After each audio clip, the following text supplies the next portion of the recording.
अब अब मेरी इधर भी हालत बिगड़ रही है। प्लीज जल्दी कीजिए डॉक्टर, आपको घंटे के अंदर ब्लड अरेंज करना ही होगा, वरना मेरी माँ की जान को खतरा हो सकता है। अनु की आवाज कांप रही थी। उसकी सांसें तेज थी। अस्पताल के गलियारे में डर, बेचैनी और उम्मीद, सब कुछ हवा में घुला हुआ था।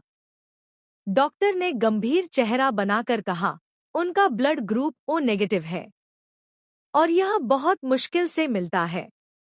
अनु ने बिना एक पल गवाए कहा, मैं दूंगी खून, चाहिए तो मेरी आखिरी बूंद तक ले लीजिए, बस प्लीज मेरी माँ को बचा लीजिए। उसकी आंखों में आंसू थे, लेकिन इरादे चट्टान जैसे मजबूत।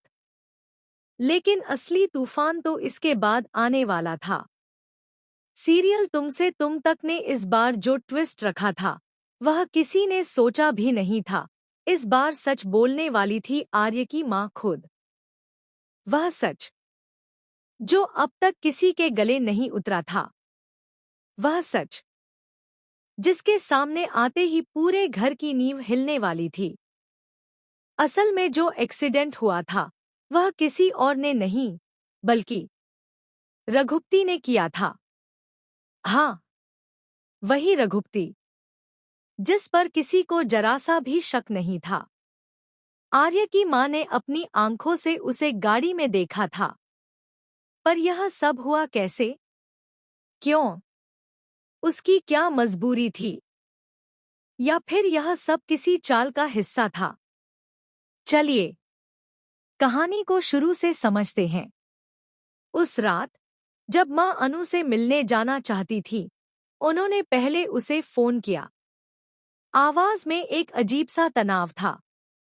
अनु, मैं तुम्हारे घर आना चाहती हूँ, तुमसे कुछ जरूरी बात करनी है। अनु ने तुरंत कहा, जी मम्म, बिल्कुल आइए, मैं आपका इंतजार करूंगी।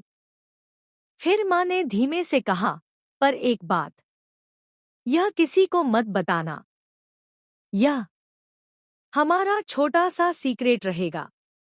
अनु, जैसा कि वह भरोसेमंद और सीधी लड़की है, उसने किसी को कुछ नहीं बताया। लेकिन यह पूरी बातचीत छुपकर सुन रहा था। रघुपति, उसकी आंखों में किसी अंधेरी योजना की चमक थी। उसी समय उसने मीरा को कॉल किया।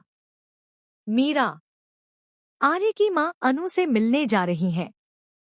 फोन के दूसरी तरफ मीरा शांत आवाज में बोली, ठीक है, तुम्हें जो सही लगे वही करो। यह सिर्फ 2 लाइनें नहीं थी, यह एक तरनाक इजाजत थी। रघुपति फिर चुपचाप पुष्पा जी की गाड़ी ले गया। रात अंधेरी थी, सड़कें सुनसान, और उसी अंधेरे में उसने गाड़ी इतनी तेज चलाई कि देखते ही देखते एक जोरदार धमाका हुआ। आर्य की माँ की चीख हवा में।